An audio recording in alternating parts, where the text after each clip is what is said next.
This is Jarvis Leatherby from the heavy metal band Night Demon, and you're listening to Thunder Underground. Keep it heavy.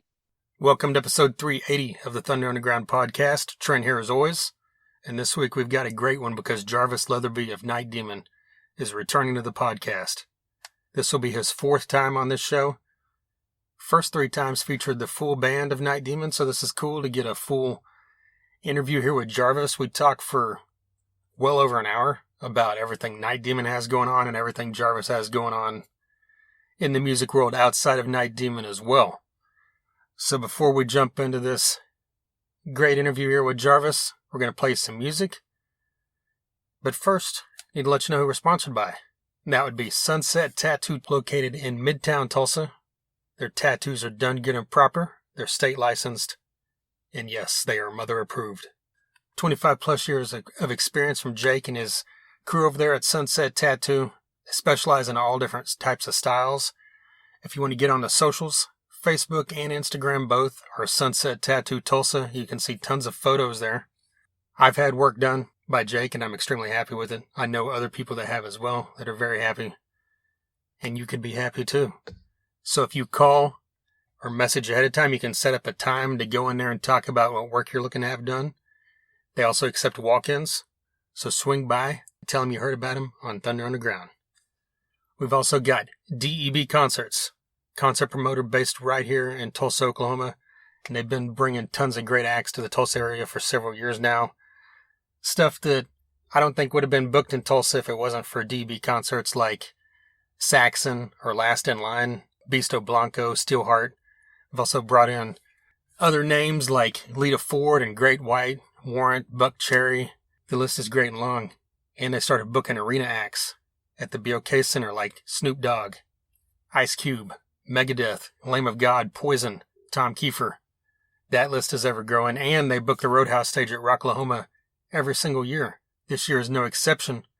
And the Roadhouse stage will feature the pre-party, as it does every year at Rocklahoma. The Thursday night pre-party will feature both Warrant and LA Guns on the Roadhouse stage.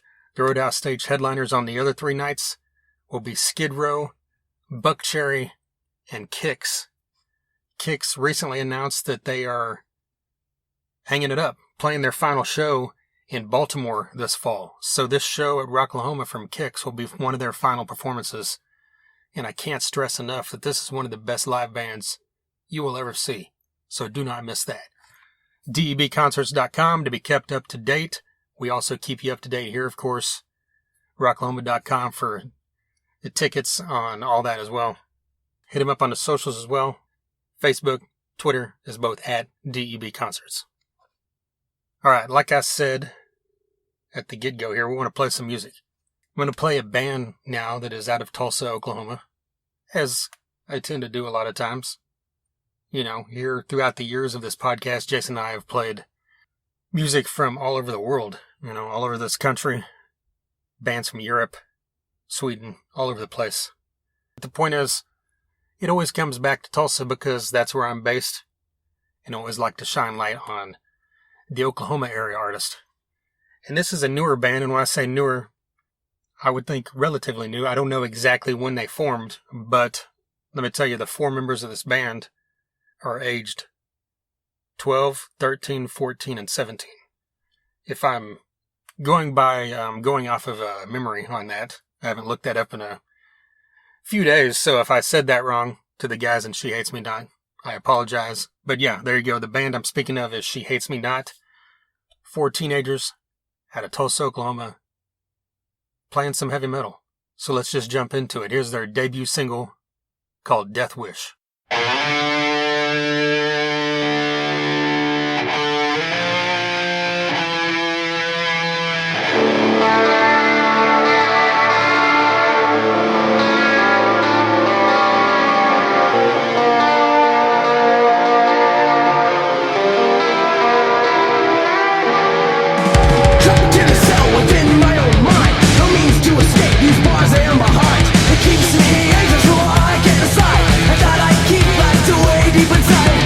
Keeps me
Death Wish, the brand new single, the debut single from She Hates Me Not. That song just came out here a little about 3 weeks ago, towards the end of June.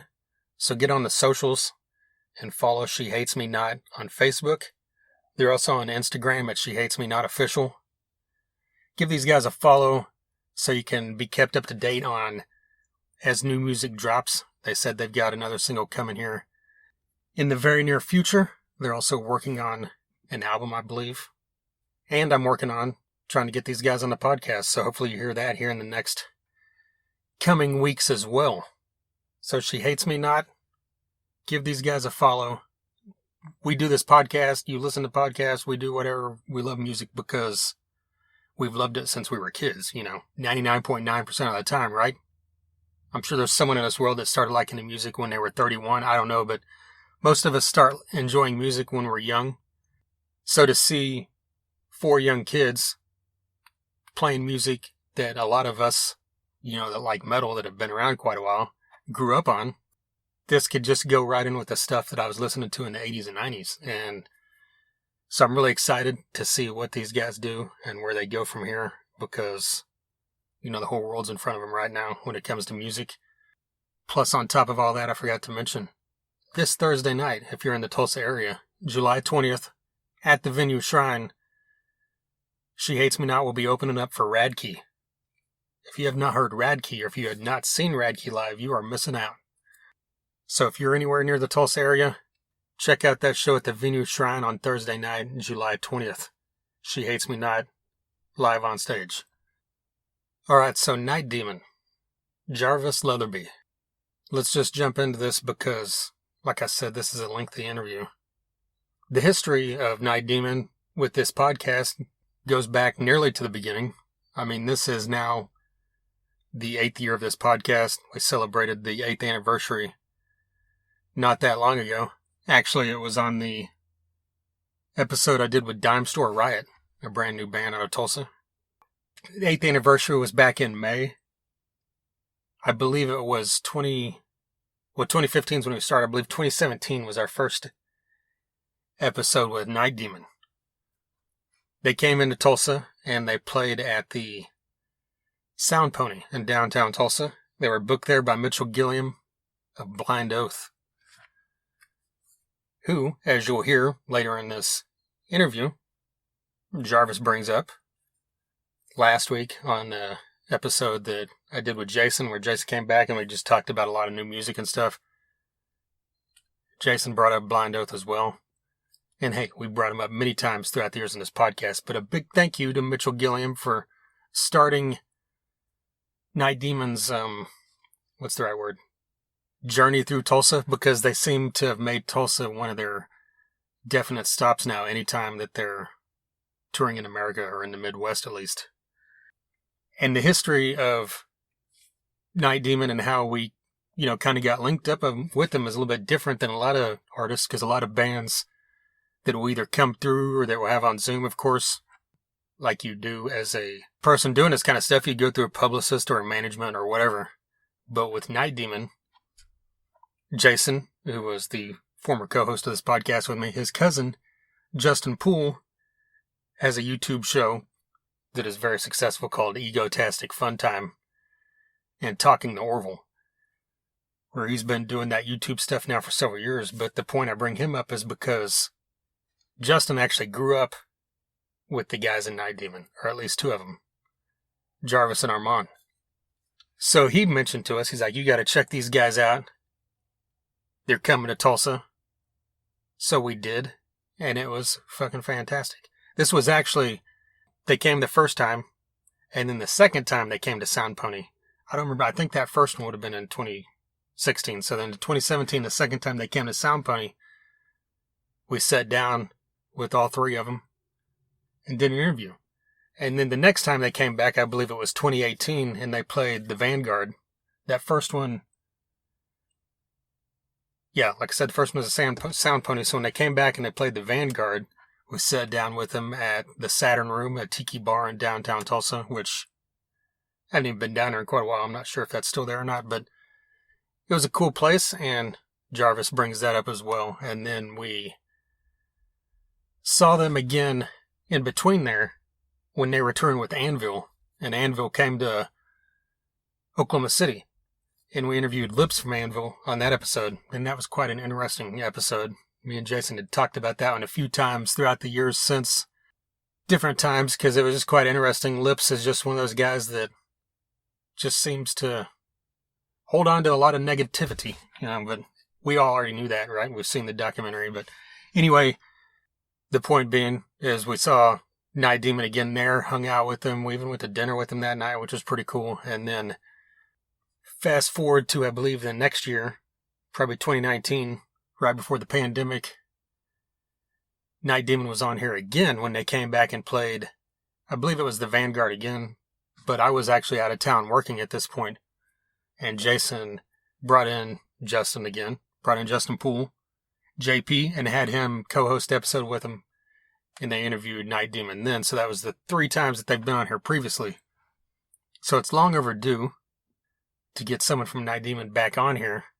And they came to Tulsa recently at the beginning of April. Actually, it was April 1st. And they played the 2 Minutes to Tulsa event there at the Canes Ballroom that I talked about a few episodes ago, it was, I believe. That show also featured Haunt, who Trevor from Haunt has been on here a couple of times. Featured Satan, Exciter, Vicious Rumors, Sadistic Force, Night Cobra. Great show. I got a chance to talk to Jarvis there for a few minutes, and we said, hey, we really need to do another podcast, which is where we are now.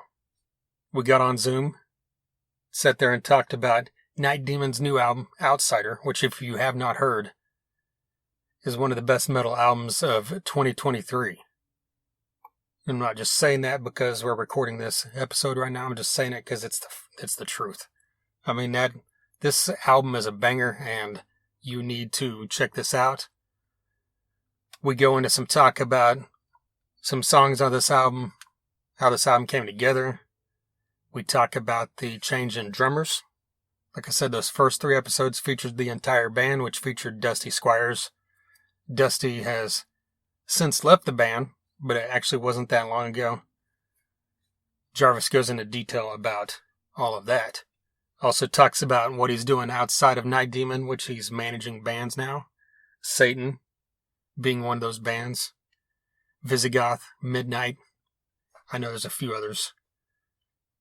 This man's got his hands in all kinds of stuff. So rather than me just sit here and ramble about it, let's jump into it. Here's Jarvis Leatherby of Night Demon.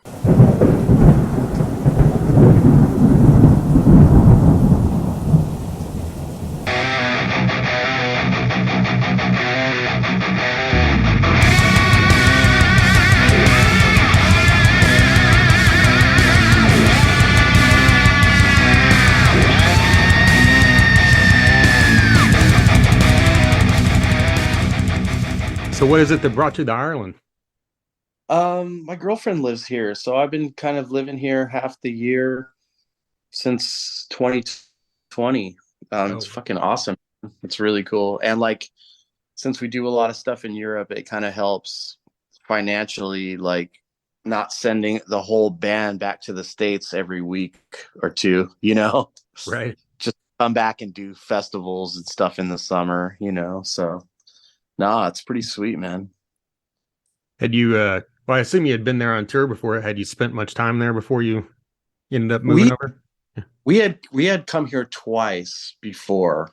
But since I've been here, we've done a lot more. We just wrapped up an Ireland tour after we got back from Japan. So, yeah, there's a good thing going out here for us right now. And logistically, it's great because I'm kind of local, Oh. Yeah. And you got some better beer over there, probably. I mean, dude, I'm like addicted to Guinness, on draft. I mean, that's kind of like, there's this, like, I don't know why, but I heard it all the time growing up in the States, and like I still hear it back home. People think like the beer out here, like in England and in Ireland, like it's warm. It's like, it's not. It's like, it's colder here than back home, But yeah, they know how to do it here with that, and so I could knock them down.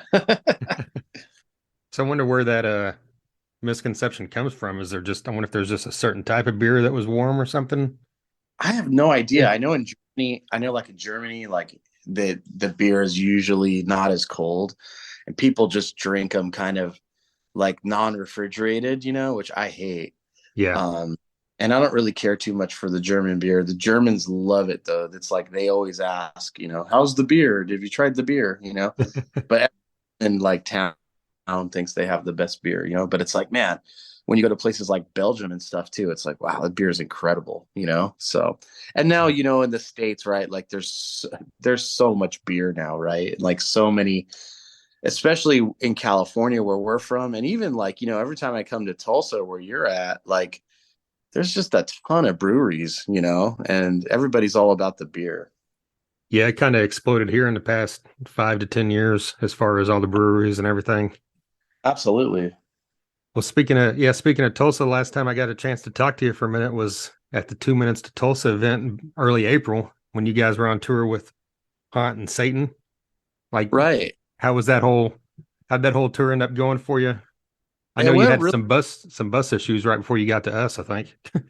you, you know what? Like they say, more money, more problems, right? Like it's so true. Like not that I'm like, you know, financially rich by any means, like, but you know, we've come a long way from being sardined in a van with no trailer kind of thing, and so yeah, we decided to, since this was going to be a 10,000-mile trip, this tour, and it was going to be a month long, we were kind of thinking, it might be easier, more comfortable, and a way to keep our sanity, and logistically just better for Satan and Night Demon to share like a full-on legit tour bus together, pulling a trailer, and bringing one back line, and everybody has their own bunk, and it's like we have a driver, all this stuff.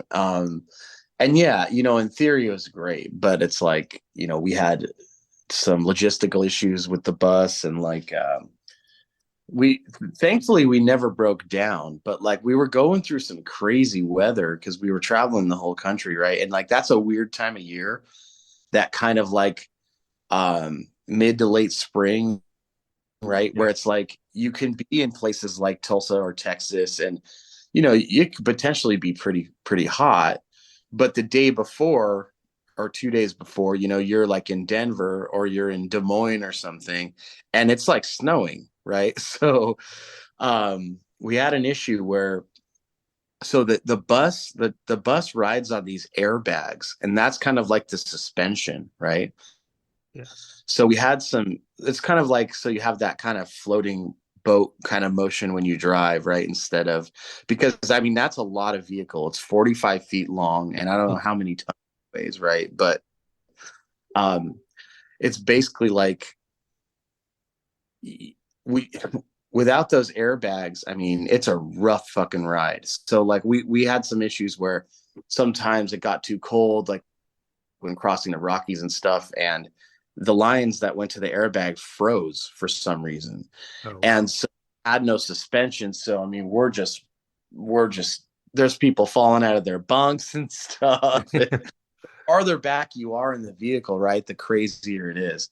So yeah, we had some issues, but overall it worked out. We made every gig, right? That's what matters. Yeah. But no, it was cool. It was a great experience. It was a really good tour. The turnouts were way better than I expected, to be honest with you. Not that I was expecting anything low, but it's just a weird time in the world right now, and like, especially for music, there's just it's before the pandemic, there were so many mid-level bands retiring, a lot of them, Yeah. or just doing exclusive stuff like a festival here and there. And then after the pandemic, like, not only did those bands not want to retire anymore, you had bands coming out of retirement, and you had new bands that formed during the pandemic. So like the market since like late 2022 has been extremely flooded. And so you're competing against a lot of other things. And you can't. I mean, I don't know. There's exceptions, guys like me and you that probably would go to a show 5 nights a week, if Yeah. if it was awesome, right? But not everybody's like that, right? So the these days you have to do something like this. Like you have to put together like a package that's undeniable. And a lot of times you can do it with two bands, but when you could do it with at least three, maybe four, then that's the kind of thing that really helps out a lot these days. Because when you tour for that long, you're always going to have like these cool anchor dates on Fridays and Saturdays. Like for example, when we saw you, we played a festival in Tulsa that they basically built around our tour, Yeah. which was very fucking cool. Because otherwise we would have had to play there on a Wednesday night at the Vanguard or something like that, right? So, which is fine, but I know that shows on a Wednesday night at the Vanguard this year, because I've had bands that I manage on tour out there. I see some pretty low turnouts, that don't really reflect the popularity of the band. It's a Wednesday night in a busy season. So that thing you got to think about on these longer tours is you have to play Sunday through Thursday somewhere, right?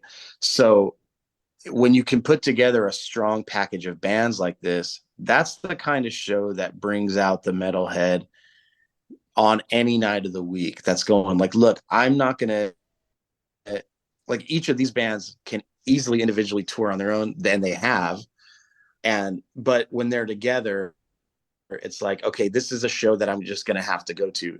And it's not just to see all the bands, but that's the kind of event where like all of your friends in that scene are going to be there too. So it's just a cool hang and it's a cool get together, and that's what I've learned a lot from touring a lot is that it's about like the camaraderie of the audience that the audience actually has together, not always what they have with the band. You know what I mean? Yeah. Yeah, very Yeah. much. Yeah. Yeah, speaking of the pandemic, that's one of those things. I mean, everybody was talking about while it was going on that whenever it opened back up, everybody was going to be ready to get back out, but then that didn't factor in the oversaturation of the market and then all the costs going up on everything. So then ticket prices go up. So it's kind of like you said, I Yeah. can't imagine how hard it is now compared to maybe 2019. It's crazy, man. It's like inflation on all areas. I mean, we've even raised our merch prices slightly, and we didn't, we haven't gotten one complaint about it, thankfully. I mean, if we did, we would probably make a deal or something, but like, yeah, that's just the way it goes. But our thing is like we can't charge $15 for a shirt anymore when a burrito's 12, you know? Yeah. like we we have to make a living doing this, right? And so yeah, it's a tough game out there, but you know what, like when has it not been, right? Like Right. that's a like when has it not been? So you just got to get more creative, and I'm up for the challenge, whatever. Like you just got to make do, and you got to make some things happen. Well, you Yeah, guys for put sure. out Outsider about 3 months ago, and I mean, you had the benefit of being out on tour while this album came out. So, like, what kind of response were you hearing from fans out on the road? Yeah, it's crazy because we actually started the tour the day the album came out. So um it was really positive, and we weren't sure how the album was going to be received. I mean, obviously we were stoked on it, but every time we make a record, we try and go, we have a rule like not to repeat ourselves. Although some bands do it really well, like it's just I don't think it would be a good idea for us specifically to do that. So this is like a full concept album, and it's got a lot of like really heavy but emotional moments and some kind of progressive elements too. And so I wasn't, I wasn't quite sure how people were going to take it, but it was accepted much better than I thought. And I really haven't heard many complaints about it. So that's a good thing. And, I mean, we generally write short songs. So it's like, it's easy to play a good mix of old and new when we go out there. But kind of like when you think of a band like us, like, you know, I guess, kind of starting out as a total throwback band.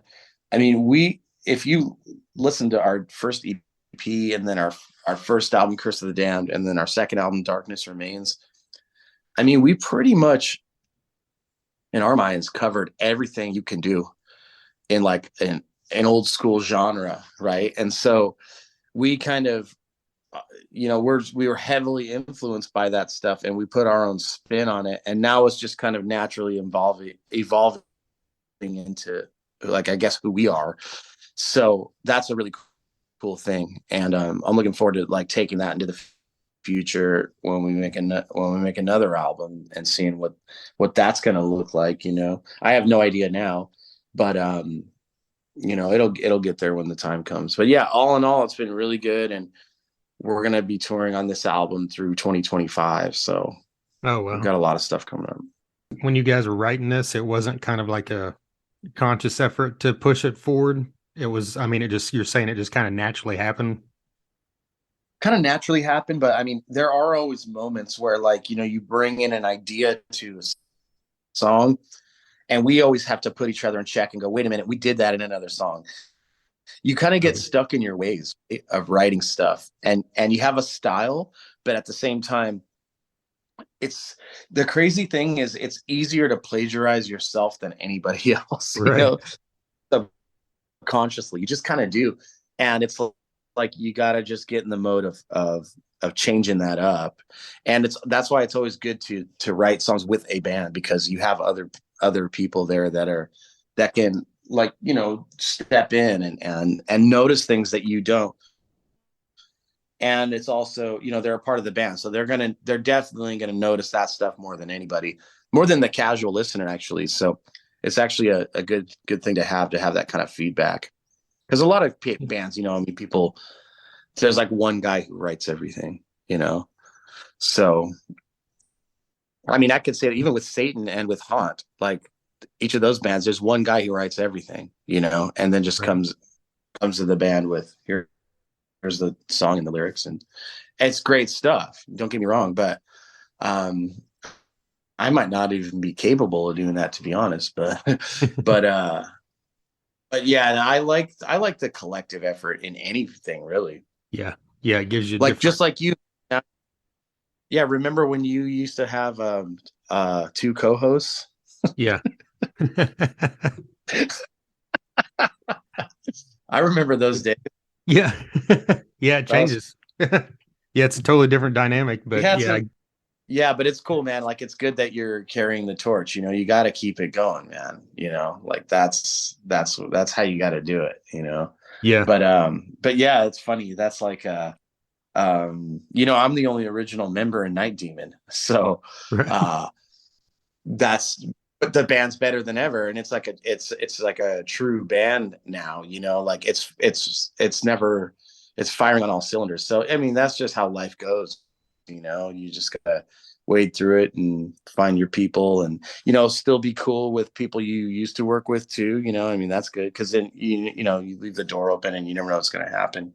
But yeah, I remember back in the day we did interviews with you guys at our hotel room, or like going to the tiki bar and shit. Like, yeah, Yeah. really fucking good times, man. Yeah. Yeah. Definitely.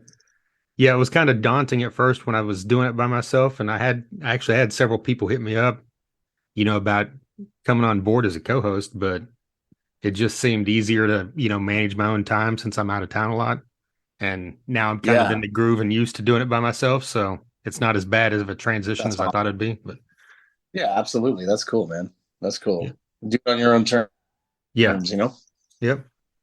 Yeah. Well, I mean, you guys, it was several years between full length albums. Was the idea to do the singles and EPs and the live album and everything, or was that just kind of how it happened with pandemic and everything else going on? Well, with the live album, yeah, I mean, the thing is, like, when we put out our first record, Curse of the Damned, we didn't think it would do as well as it did. So we toured for a long ass time on that, or so we thought, like 2 years. And then when Darkness Remains came out, that one was doing even better. And we were like, okay, let's make sure that we don't get ourselves into a position now where we just start cranking out album after album before people really can get a feel of what's happening here. Because, man, here's a crazy thing. Like, time passes really quickly Yeah. when like when you really look back on your life, like time really does pass quickly, but your body of work always remains. So, we just said, look, this may be a bad move career wise now to wait to put out a full length, but let's look at it in a different way, and let's see, since things are increasingly getting better and better, and we're picking up more fans, and the fans that we have are sticking around, like, let's see what we can do with this stuff. Like, we've got 25 songs or something, like, in our catalog at that point, and it's like, let's just keep going and see how much we could tour on this record, and how many times we can go around the world with this album, and how many festivals we can get on, and how many bands we can support on tour, and how many countries we can go to, places that we've never been. And that was, I guess, the reason for putting the live album out, was kind of to extend that cycle. So we toured off that album until late 2019, and then the pandemic hit. However, we already had an idea in place. In 2018, we decided that in 2020 we were going to do 7-inch singles, like, because we were writing some extra songs that they weren't really cohesive on an album together, but they were like really cool on their own, and we thought they deserved their own artwork and all that stuff, right? So we pitched the label on the idea. They weren't really keen to it at first, and then they kind of warmed up to it, and said, because they kind of saw the way the industry was going, right? They're like, yeah, man, the full length album is kind of dying out. It's not really for metal, but it just in general kind of was, right? With streaming and all that. So they gave us the budget to go do what we wanted to do, and we just ended up like contacting like our dream list of engineers and producers, and a lot of them said yes, because it was basically like, we worked with Steve Albini in Chicago. We worked with Matt Hyde in LA, who did like Slayer albums and stuff. And we went to Denmark and recorded with Flemming Rasmussen, who did like those middle three Metallica records in the 80s. Yeah. It was like, we would contact these people and go, hey, look, we need like 2 days of your time. And they'd be like, oh, that's it? Like, yeah. And we're ready. And we're like, here are the demos. We're ready to go. Like, let's just go in and do it. And we want you to capture it. And it was a really great experience for everybody. And we got to document it. And there's little documentaries online on YouTube for all those songs of us in the studio with all these guys. Because, these days it's like, for a producer to do an album project, I mean, it's like at least 3 months of their lives, from pre-production to recording to mixing and mastering and all that shit, right? And people got to be pretty selective now with the stuff they do, and we were just like, here's what we want to do. And it was kind of like fast, easy, fun work for them. So the idea was we were going to start touring in April of 2020. And every 5 weeks we would drop one of these singles, which, by the way, we put them out on 7-inch as well, which was great, right? Right. So, and we'd have a cover song or something on the B side. So that was the plan. And every 5 weeks when we put out a new single, that would kind of make its way into the set list. So the pandemic happened right when we were I guess the world shut down about 10 days before our tour started. Oh. So the cool thing here, man, was like, we had already had this rollout plan happening, and we didn't do any press for it. We didn't tell anybody that it was going to happen. And because of the vinyl production times, all of these records were already put in to be released and being manufactured already. So we already had everything there.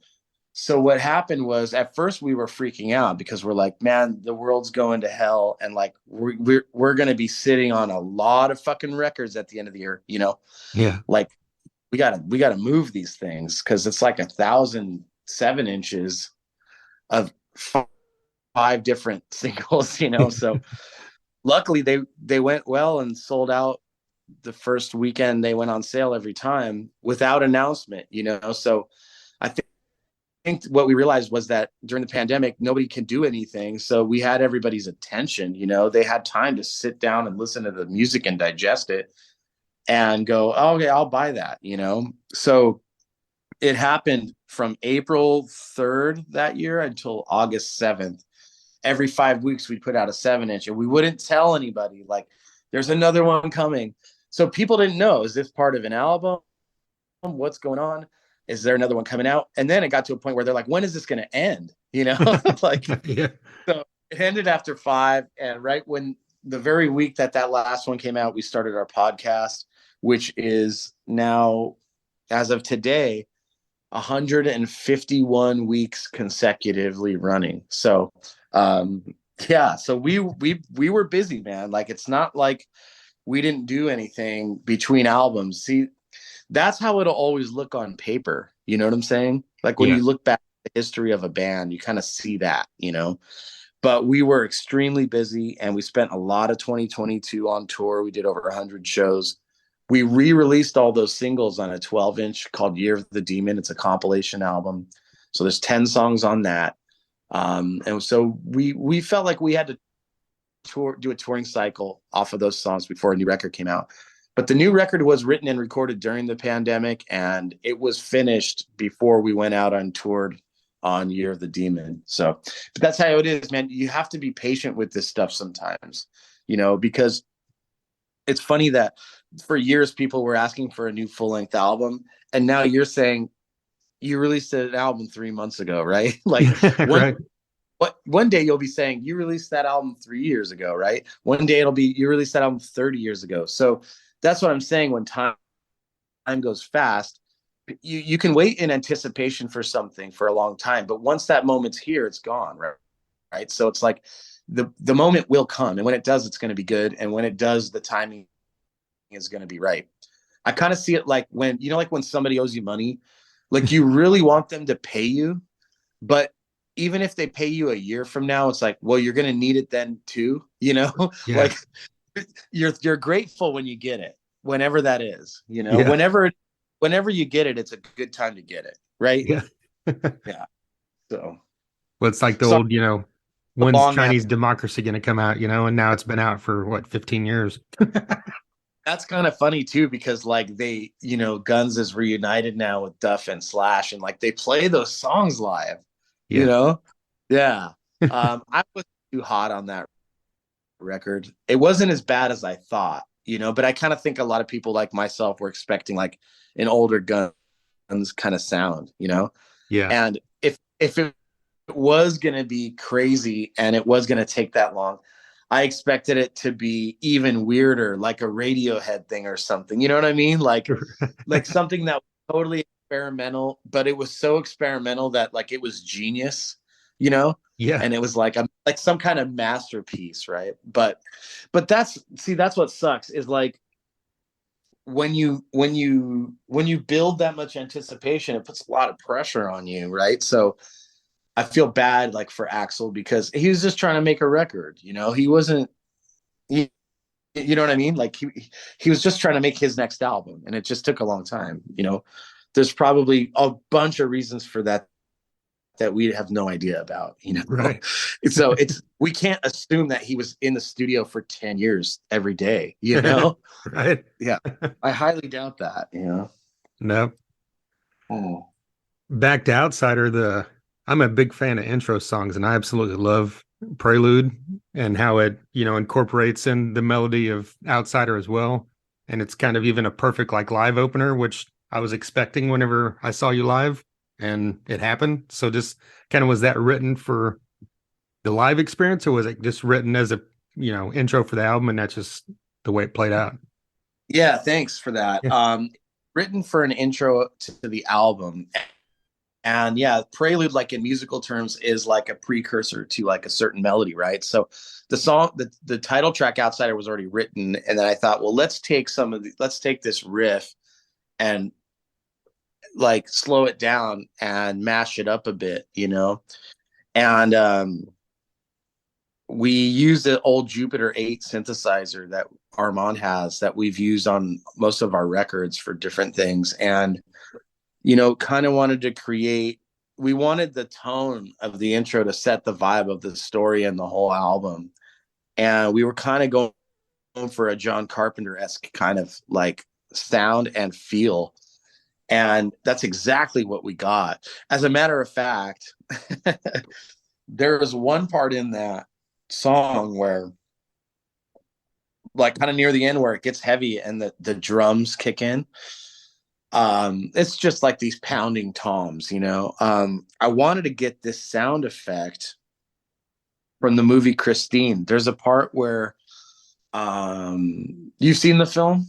Yes. Yeah. Yeah, there's a part where Arnie, the main character, is like the goons in the story. The goons in the movie go and you know fuck his car up pretty bad in the storage place, and he's all psychotic at this point, right? And he goes to Christine, the car, and he's all distraught over it, but then he realizes that this car is like a living, breathing thing. It has a mind of its own.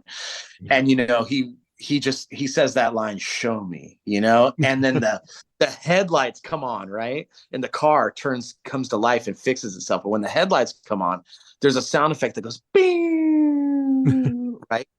And I wanted that sound effect, and we tried for days to get it, to recreate it, and we couldn't. So we actually just lifted it off the movie, and it's it's on our record. Oh, really? Yeah, yeah. So there it is. I hope I Is don't that get sued considered by. sampling?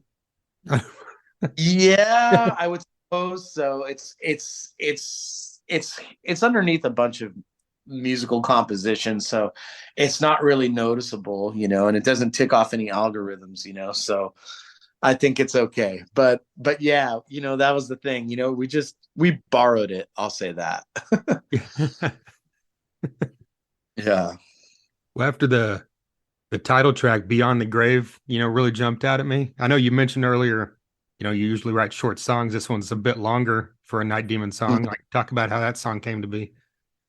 Well, I always wanted a song that had a bass intro because as you know, we're only three guys, and as much as I love bands like, well, I'm really not a fan of three-piece bands, to be honest. It's not my favorite, but like as much as I love bands like Motorhead or ZZ Top, I think we have a lot of that in our DNA, a lot of that punk rock style and a lot of the rock and roll style. But I, and this is, man, I hate saying this because I feel like I'm totally insulting those bands, and I'm trying not to, but I feel like bands like that are, I don't want to say one dimensional, but they're not multi-dimensional.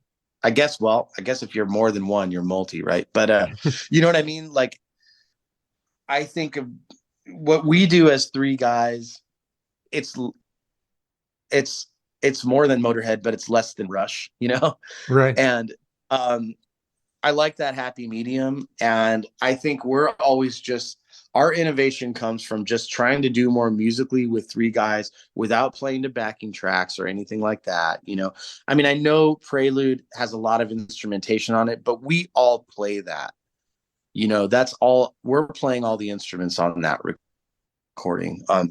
But Beyond the Grave was one of those things where I'm like, well, why does every song need a guitar intro? Why can't it be a bass intro, right? And that's how it came about. And then you get to this really soft kind of verse where, like, let me just do the bass by myself and sing and no other instrumentation to create those kind of dynamics. You mentioned that the song is longer than a normal Night Demon song. It is. But the thing is, when Night Demon has long songs, it's for a reason, right? Like that song and like a song like The Wrath, those songs take you on a journey. They're not repetitive.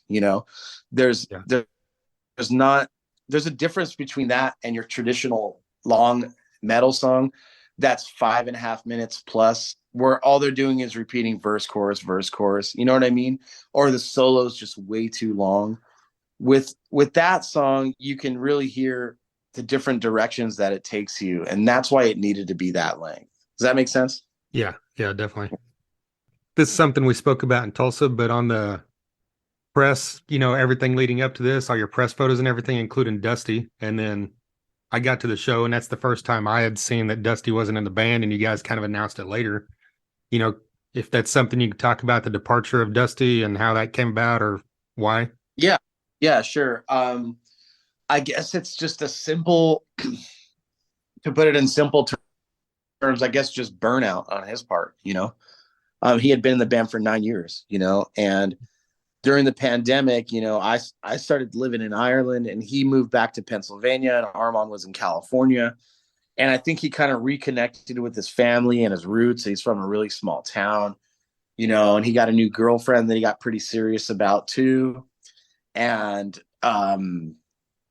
she had a pretty stable life there, and I just think he wasn't excited about going out on the road anymore and doing band stuff and just kind of wanted to be home. I mean, he moved away from there for a long time and spent 13 years away from there and not really seeing his family much either. So I think once he got back into that lifestyle, he kind of just realized that he had fulfilled all he wanted to do musically. So we actually, kind of came to this conclusion in April of 2022, and we didn't tell anybody. So he honored his commitments as far as doing all the touring last year and, being involved in the album because he had played on it, so doing the promotional videos and photos and interviews and stuff like that. And, but we had known a year prior to him not being in the band that this is what was going to happen. But there's a lot of stuff you got to take care of that a lot of stuff a lot of people don't realize. I mean, there's like legal things. We own a corporation together. We have record contracts. We've got a lot of stuff involved. We have assets, so it's like it's not just a clean break, so we needed to take care of that stuff. And the other thing is, with the social media culture that we live in these days, the worst thing to do is just go out there and say something like that, because that creates a ton of speculation. It's like clickbait for the media. Yeah. People start spreading false rumors, and a lot of fans, they feel like they deserve to know, like it's their right. And as much as I want to be transparent, we want to do it our own way in our own time so we can get it out there the way that it needs to be. And so our plan was a long plan here, but it was executed very well. Brian, the guy who replaced Dustin, came on Dustin's recommendation. And he's a guy we've known for a long time. So we're all cool with Dusty, like it was a passing of the torch, if you will. And those guys have a lot of mutual respect for each other, which is really nice. So he's a celebrated alumni of the band, right? And so what we did is we went out on tour with a new drummer, didn't tell anybody the day our album came out. And then people just started to figure it out by looking at stuff, pictures or videos online, or actually coming to the shows, and another thing is Dusty got a chance to tour the world again and kind of have his last hurrah and play some really big shows. And he didn't have to field any questions from fans. Why are you leaving? Or this and that, right? I mean, that's Oh tough. yeah. But he got to do it in his own way. And, a lot of these people he's never going to see again in his life, so he got to do it in his own way. And it was nice to do it that way. And I think 3 or 4 weeks ago, we put out a full hour-long podcast episode with the whole band talking about it and him talking about it, about his departure. And like the real story is out there for anybody that wants it. It told from us, from our mouths at the time that it happened, right? So there's no speculation later on. You always have the Sammy Hagar, Eddie Van Halen thing, right? Like, I quit. No, I was fired. No, he quit. No, he was fired. It's like Yeah. this. We don't want to. We learned so much, man, from our heroes. We learned so much. And everything that we do business wise with the band that we execute, we always look at what people we admire had done before, where they succeeded and where they had failed. And we try and use that as kind of like a blueprint So that's the way we did what we did here, and it totally worked out. The other thing is this: we never auditioned another single drummer. So it's like I wanted to avoid getting hundreds of applications from people and also turning down friends, because there's a lot of friends that we have that play drums too. And it's like I didn't want to hurt anybody's feelings and say, "Oh, you're like good enough to be my good friend, but not good enough to be in this band." We Yeah. needed a certain type of person to be in this band, it, a certain type of person that has the will and the desire to give up everything to go do this and consistently do it, and somebody who we have a good dynamic with on the road, and a musical chemistry. There's a lot of things involved here. So we wanted to make sure we picked the right person and not do some open casting call, you know? So we're in a really good place right now. Well, so you mentioned that Dusty, suggested or gave his blessing on Brian. Like, how quick was the chemistry whenever you guys first played with Brian? Within the first day. Oh, wow. Yeah, we've known him for quite a while, and he's a big fan of the band. He came in really prepared, and he'd been playing with Yngwie Malmsteen for the last 5 years. Oh, okay. And yeah, and so he had been touring a lot on a pretty high level. But I mean, as you can imagine, like touring with a guy like that could probably take its toll. I'm not going to speak for him, but I think he wanted something that he could be a part of, something that was his own and not just a hired gun playing for somebody. You know what I'm saying? So, that's no slight to Yngwie. That could have been anybody, And so this was the right situation for him too. So moving forward, it's like, I mean, this is your band, yours and Armand's. Like, you look at Brian now as a third contributing member to everything moving forward type thing. Yeah, absolutely. I mean, like, there's it's tough, man, because like, I started this band when I was 30 and I'm 42 now. So I've sacrificed a lot, and my day job is this band, right? So Yeah. I don't expect him to come in right away and be doing as much work as myself and Armand. So it's a tough thing, without getting into all the business. We basically hired him on as a hired gun, but involved him as part of the band and in promo shots, and like no, not excluding him as a band member, right? But with the promise of being a full-time member. But I've known a lot of people in my life, and I've been in a lot of situations that I thought were going to be great and then weren't. And so we really, just to be fair to us, wanted to say like, look, here's where we're going and here's where we want you to be with us.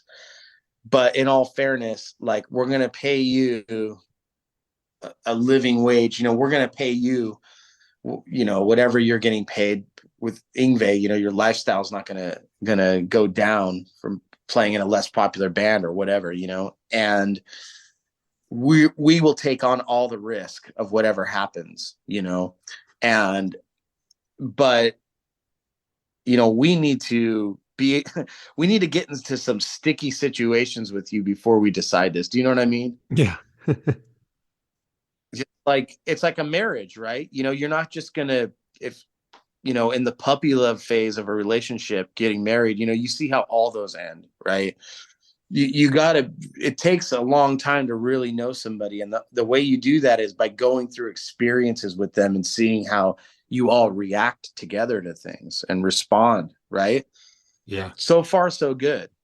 But that's our thing, like we needed some kind of gestation period in order to know for sure, that this is it, you know. So I think we're pretty much there. You've been managing Satan and Midnight and a few other bands now. Like, how did all that start for you? I never wanted to be a band manager. In tw- but in 2015, I we were playing in Salt Lake City, Utah, and we were playing with the band Visigoth, and they were really good friends of ours.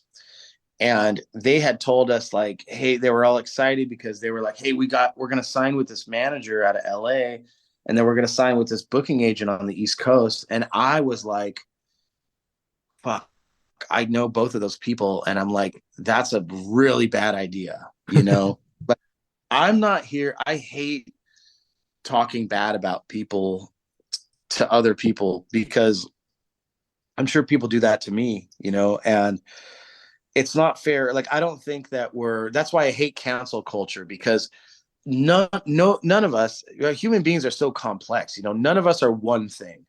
Nobody is just an asshole. You know what I'm saying? We're so many different kinds of people at different points in our lives or even at different points in the day or depending on who we're interacting with, right? So you know, you can't cancel somebody out and expect them to just go away and leave the world and go, they're right, I'm worthless, goodbye. You know, it just doesn't work. That's what creates extremist groups, to be honest with you. But I digress. What I'm saying is, there were people in business that they were enamored with, that they were about to go into business with, that I knew in my heart, because I know these guys, I know both parties personally. This is not a good fit and the band is going to suffer from it. They won't.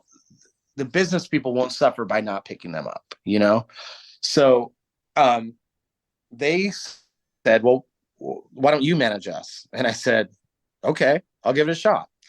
And I still manage them. So from there, it just word kind of spread, you know, and um, there's long stories with Midnight and Satan and stuff, but like you know, word just kind of spread and you become friends with people and you start seeing their desires and seeing what they want. And they start reaching out to you for help in certain ways and things just evolve, you know. I'm not looking to pick up any more clients. I get a lot of offers and I'm really happy with the crop of bands that I have. I think there's some of my favorite bands and favorite people. And we're kind of like a cool gang together. And every band is unique in its own way and has their own flavor to offer, you know? So I'm really happy with what I have. And it consumes all of my time. So, like, I just don't have time for anything more. Even with a full time assistant, I don't have time for nothing more. Right. So, um, I just, you know, here's the thing. A lot of people get into the music business because they love music, but they were never a lot of people claim they were never able to do it. But really, I think they just never really tried. Or some did try, you know, but they they want to be managers or agents or have a label and all this. And the reality for me, I think what makes me a great band manager is I'm the guy out there doing it every day. So I know full well everything that these people are going through. I know Yeah. what they expect, you know, and I know what's going to make them happy at the end of the day and the situations not to put them in. Once you know what not to do, you're always going to know what to do, right? So it's easy for someone sitting behind a desk to call the shots and then collect the check, you know, while the band goes out there and does all the work, you know, not all the work, but the majority of the work, it's the blue collar work, I like to call it, you know? So for me, it's like, you know, if an agent fucks up on booking a tour, I can easily book a tour for a band because I know all the promoters. I know the agents know them too, and the agents have leverage because they have big bands that they can leverage against promoters. But I have a personal relationship with these people. I've stayed at their houses, I've played for them, I've drank at the bar with them, right? So I've got a lot of connections to what is actually happening on a ground level. And it's so much better for me to say, hey, this is the proper routing. I know it's possible for this band to make this drive in distance and in time, but after 8 shows in a row, that's going to break them. Or I know that drive, I know that road, it's tough. Or the weather this time of the year, it's not going to be good. Things like this, logistical things, fall into my lap, and I'm pretty good at dealing with them. So, you know, it is what it is. I fell into it because I felt like these bands were so great. They needed somebody like me to help them succeed. And that's all it is. If I didn't care about these bands, I wouldn't do it for the money. Is it difficult to put, your full energy into each band as well as focus on Night Demon full time? Absolutely. Yeah. For everything that you spend time on, there's something else you're not spending time on. What I My approach is just balance. I spend a little bit of time every day on each band, and that accumulates to a whole lot of work. Some managers won't touch a band for a month, and then find out on a Friday when their car breaks down and their mother-in-law is coming in town that they have 8 hours of work to do for a band. You know, I prepare well ahead of time, and I'm always working on the future. I have a band on tour right now, and I'm working on a tour right now, like advancing for a tour that's 3 tours ahead of this tour. So, you know, there's always day-to-day stuff, but you just have to do it that way. You time blocking is the best thing. Like I blocked out this time for this interview with you, and when we're done, I've got time blocked out to do something very specific. The thing is, I get flooded with emails, and I just have to prioritize it and not get distracted, because emails are just it's emails are someone else's wish list. You know what I'm saying? It's Yeah. somebody else's they're all they are requests for your time. So my motto is, you can't do everything. There's not enough time to do everything, but there's always time to do the important things. So you just got to figure out what those things are. Sometimes I tell myself, because I tour a lot too, right? Is like, if I like to wake up when I start my day and I say, if I had to leave tomorrow for 30 days and I could only do one thing today, what would that be? And I write it down, and then I go down the list when that's accomplished. Okay, what's the next thing? And that keeps me really, really prioritized on the things that are really going to matter. Because I used to try and be a perfectionist, and I realized, man, I just can't not get it all done. I can't. So there's some things that are going to have to suffer, but you find at the end of the day that there are things that didn't really matter anyway. On a Night Demon note, you guys recently announced that you're going to do this tour with Michael Schenker later in the year. This is now, I guess, the second old school Scorpions guitarist that you guys have got to do shows with. Like, talk about what that means to you, because I know you're a big fan. Man, I am just fucking stoked. He has been like my number one guitar hero. Um, my dad was in a band with Michael Anthony from Van Halen, so Eddie was like my first guitar hero. But I discovered Shanker at a really young age, and I was going to see him in concert a lot when I was a kid, and I've promoted his shows throughout the years, and I've gone to see him a lot. I've written reviews for magazines about some of his gigs, and I don't know, man. I'm just like really stoked to go out and do this. Um, and it's funny. I actually have a picture, an 8x10 photo of he and I when I was 15 years old, that I'm going to bring for him to sign. So it's just another bucket list thing. It's another thing to cross off the list. But for Night Demon, I think it's a great opportunity. Yeah, I'll tell you why. We're playing a lot of bigger venues in the UK, and in the UK, we've never been able to really break through. We've been a staple in the traditional heavy metal scene, but heavy metal is dead in the UK. It's more dead in the UK than it is in the US. It's not dead in the US, but you know what I mean in underground terms, right? So um UK popular metal is all a very extreme metal, or there's a big resurgence of new metal and pop punk there right now. So like that's what Kerrang is writing about these days. Like Sum 41 and Limp Bizkit, not Iron Maiden. Okay. So um the cool thing about this is, like, in all the Night Demon albums, there's at least a couple songs that are more in the hard rock vein than like a speed metal vein or a thrash metal vein or a traditional heavy metal vein. So we're crafting a set list now that really shows our diversity as a band. So we're going to be playing in front of large audiences of an older crowd that doesn't really know who we are. and we're going to be able to expose ourselves to them musically. That got close. Musically, in a hard rock manner, where we're playing Night Demon songs, but you know, we have a set list full of songs now that would really fit into, an MSG or UFO type of arena. So that's something that's really cool, is we can show, again, kind of what I was talking about earlier.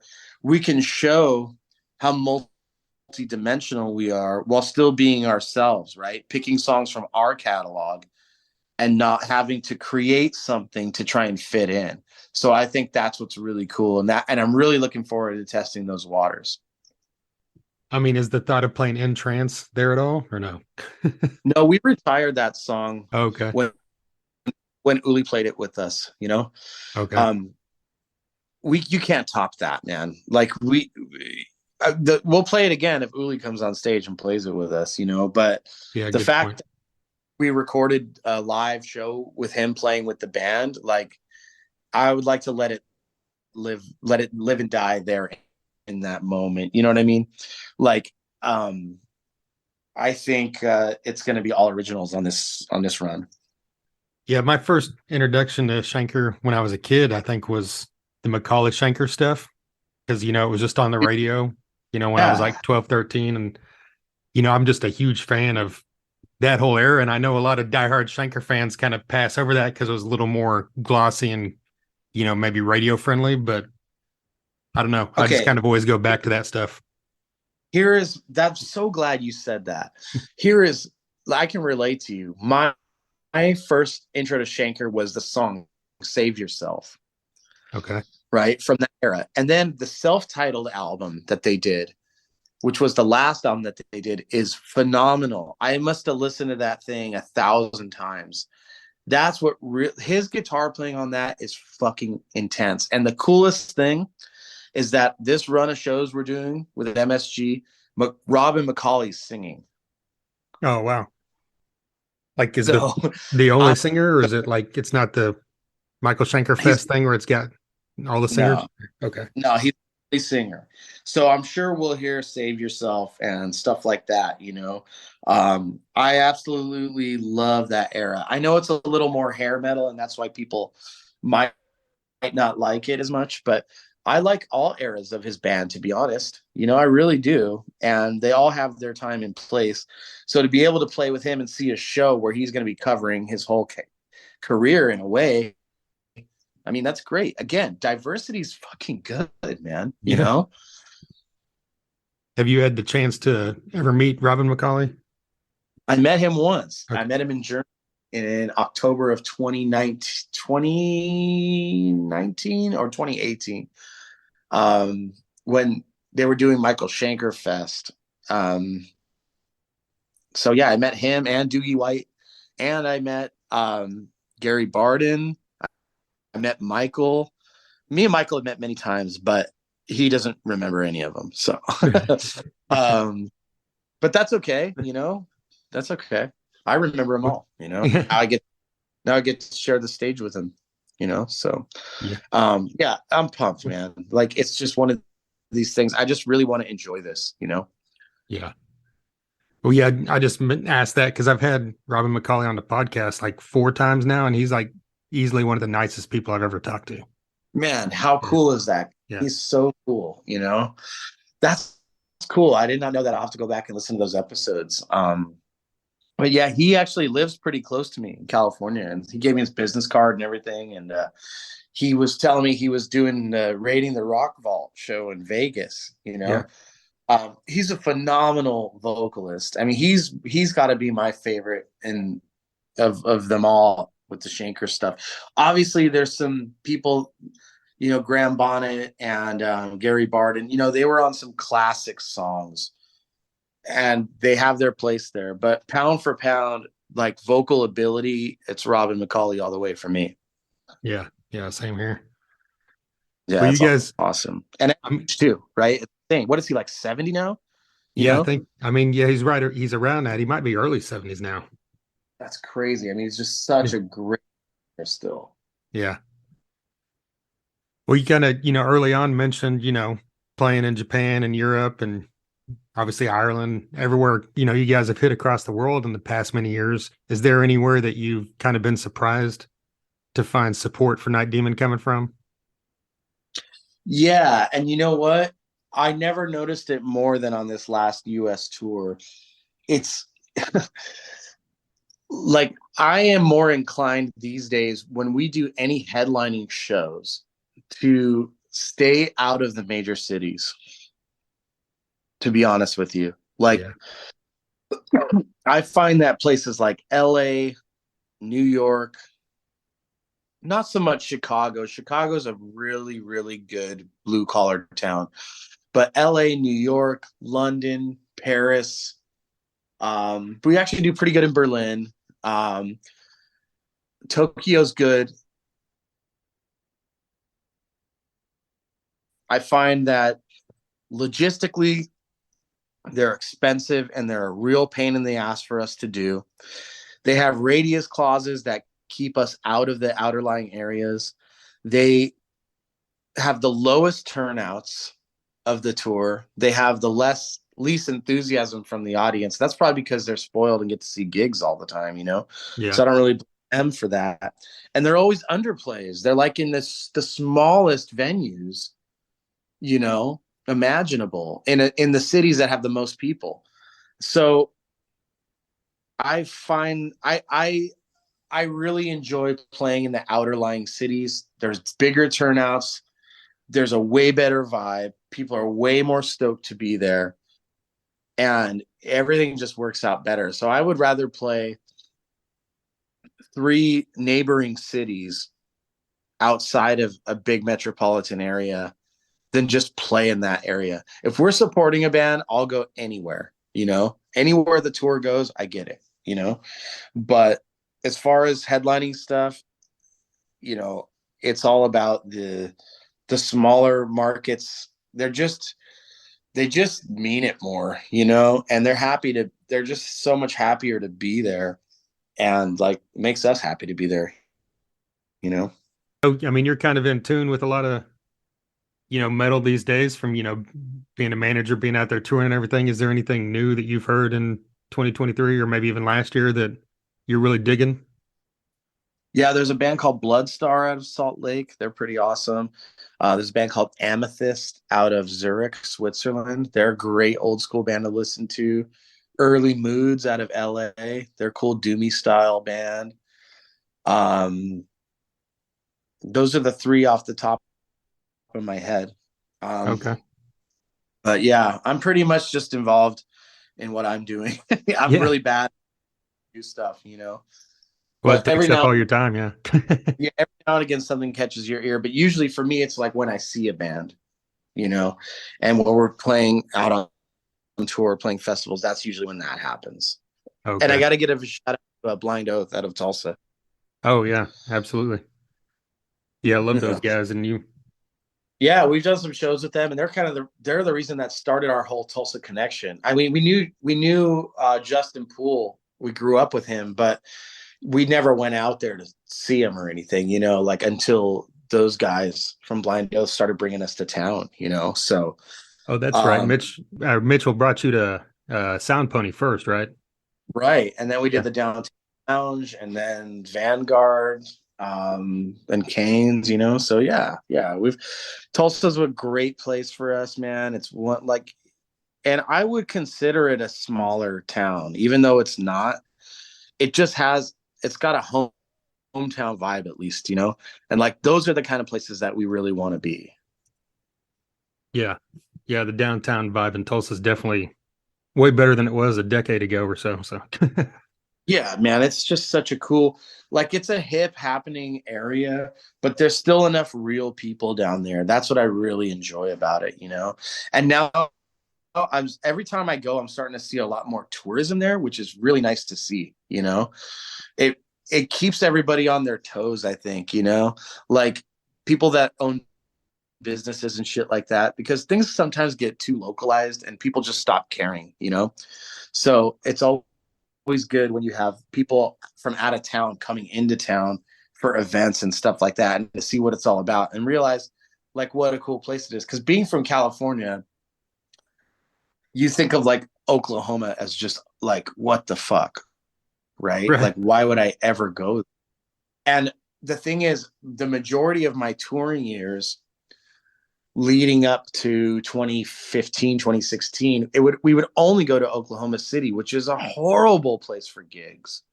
Yeah. And the vibe of that city is just very, it's not, I don't care for it personally, but it's just, there's not a real underground gig culture there, so a lot of people get turned off because they have the Oklahoma City experience, right? And it's like, I think Tulsa's starting to get put on the map. I mean, it was always there in some way, but for our genre, it's starting to really get there, and I'm really happy to see that. Yeah, I mean that's a good point. I mean, throughout, my life living here, it's like Oklahoma City's always drawn more of the metal shows than Tulsa has, but like you said, the scene, it's just kind of a dull there's no life or energy to it, it seems like, compared to a show in Tulsa. To me at least. I'm just probably biased, but I will tell you this though, numbers. I'm talking numbers. Tulsa wise, numbers are better than Oklahoma City, and oh, I've okay. seen it in a month with bands I've had on tour out there. So I know that to be a fact. You know, A final question for you, and I'll cut this out if you don't want it on a Night Demon podcast. But I recently came across the Jeff Hershey and the Heartbeats. yeah. Is that something you ever speak about, or like what was that? Was that, Yeah. something?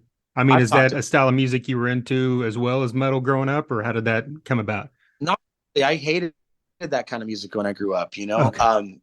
I but the thing is this, like I started that in like 2008, and at that period of time I was so burnt out on metal because whatever was happening at the time, it was just so watered down, like it was just, it was all new metal and what people considered what they called at the time the new wave of American heavy metal, which was bands like, see, I don't even want to name them because like I have respect for a lot of these bands, but I just didn't like, it didn't do anything for me. It was like, and the guitar solo was pretty much dead. And I the internet wasn't then what it is now. And so, I just thought to myself, like, man, I just want to go back to roots music. Like, where did it all start? Because people knew how to play, they knew how to sing, they knew how to dance. And that's what I wanted to do, and that's exactly what I did. So, the first stuff I did, the first EP I did was way more rockabilly, and I had Brent Harding from Social Distortion playing on that record with me. And then I was doing more like doo-wop stuff where I would record all the vocals, like if it was a singing group. And then I was putting out 45s and stuff. And then I did a soul album. I was touring a lot and touring in Europe and stuff and doing these high energy shows. And then I did a punk covers EP. So, yeah, I just needed to do that. And when I came back to metal and started Night Demon, having that experience playing that stuff made me way better at metal. Because I wasn't in metal, I grew up in the school of Metallica, and that's kind of all I knew, as far as playing wise. But once I started playing roots music, I was just way more versed in melody and how to knowing every note in a chord, and really just knowing how to craft songs a lot better. So it really helped me a lot. Yeah, no regrets. But that band for me was an alter ego. It wasn't really, and the press really wanted me to be that guy 24/7, and I got really tired of that. Yeah. It was an act, it was a show that I put on. It wasn't me at the core. So I had to be more me, and that's the birth of Night Demon. Well, how quickly was the transition between the two projects? Was it a I slow transition retired. or was it immediately? It was slow. I started Night Demon in 2011, and I retired that band in 2014. Oh, okay. So I So was there doing, was a period where you're doing both. yeah, I was doing both at one point. Yeah, which So was did really good for people. he Kind of like the old, the Hank Williams or the Hank 3 thing, where you do the country and the metal at the show. And would do it all in one gig. Yeah. You know, I mean, I would be like multiple tours just switching back and forth, you know.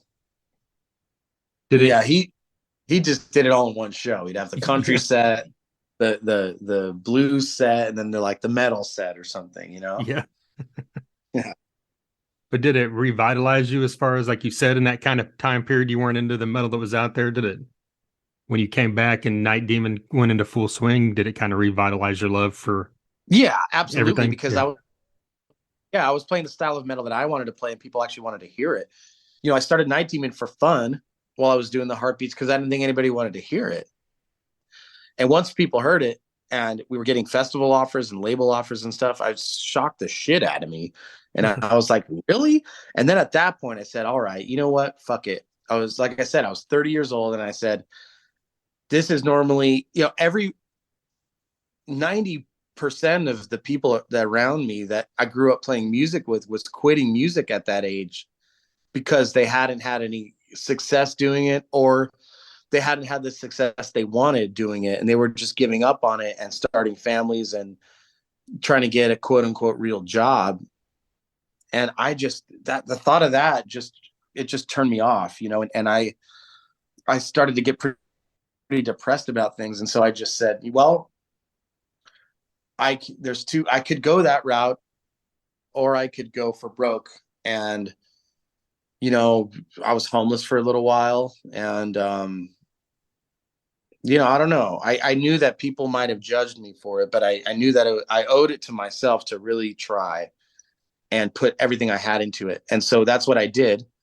And, here we sit today. So, and I'm still working on it, Yeah. but I just realized how short life was, and it could really go at any moment. And like the only security that I really had was in myself. It wasn't in any other job that I had. And I thought I had it in certain jobs at that point, and those companies are now defunct. So, who knows, right? Right. Yeah, I feel like I should have done it sooner, but in hindsight, the timing was right. And I'm glad I didn't do it any later. Well, right on, man. I appreciate you taking this time out with me today. It's always great to talk to you. I'm absolutely loving Outsider. Looking forward to seeing you guys live again soon. Thank you, Trent. That's fucking awesome, man. It's great to talk to you again. And we can do this anytime you want, man. Right on. Yeah, we'll have to do it again sooner because last time, I mean, it's pre-pandemic, I think, last time we did a podcast. So Absolutely, man. Yeah, I'm always around.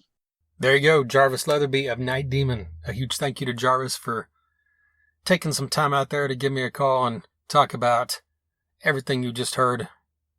Like I mentioned earlier, if you have not heard or if you have not gotten the album Outsider from Night Demon yet that came out a few months ago, you need to get it now.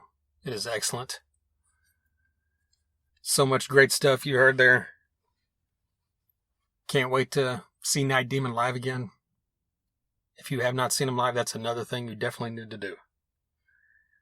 All right, if this is your first time listening, I greatly appreciate it. Like I mentioned many times, Night Demon's been on here several times before. Like I said earlier, Haunt has been on here a couple times. If you like old school thrash, guys from Testament, Alex Skolnick has been on here from Testament. Dave Elfson from Megadeth has been on here a couple times, as well as James Lomenzo and Chris Broderick.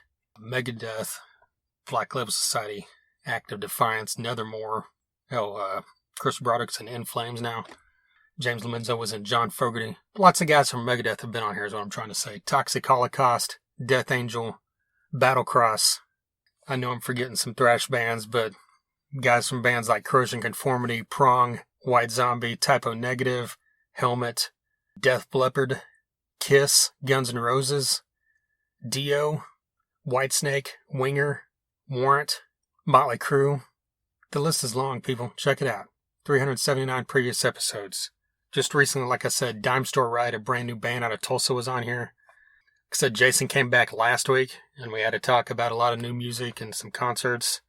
Phil Lewis from LA Guns was on here recently. Dean Castronovo from Journey not too long ago. Terry Ilou from Great White and XYZ. Greg Upchurch of Three Doors Down was on here a couple months ago. Man, Robin McCauley had been on here a few times. Justin Foley and Mike D of Killswitch Engage have both been on here. Josie Scott, the original voice of Saliva, has been on here. Jeff Tate, the original voice of Queensryche, has been on here. Dee Snider of Twisted Sister, Shooter Jennings, Frank Hannon of Tesla many times, Damon Johnson of Brother Kane and Leonard Skinner many times. The list is long. Check it all out. TheThunderUnderground.com. Wherever you're listening right now, follow, like, or subscribe so you don't miss future episodes. You can listen pretty much anywhere podcasts are heard.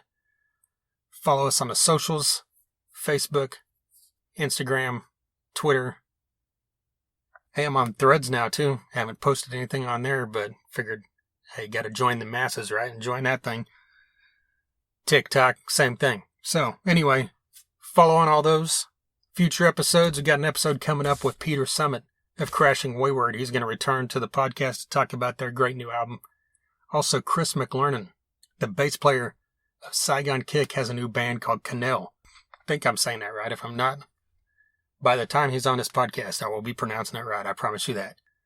All right, once again, a huge thank you to Jarvis Leatherby of Night Demon, Sunset Tattoo, DEB Concerts, and until next time. Thunder Underground, y'all.